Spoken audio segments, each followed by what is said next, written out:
টাকা দেন, তারপরে ভিতরে যান।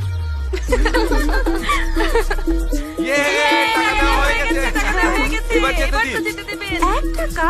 এই জিনিসের আবার চলন আছে নাকি? অচল দিয়ে সচল রেডিয়ে যেতে চান?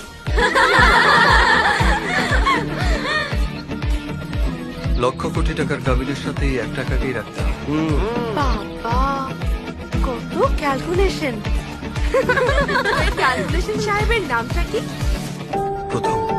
আহা, নামের বাহারে তো ভাইসা গেলাম রে।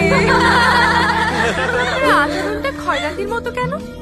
এক কাজ করেন, আপনার এই নামটার সাথে না মাত্র 1 টাকা যায় না, তার চেয়ে নামটা পাল্টে ফকির সাহেব রেখে দেন।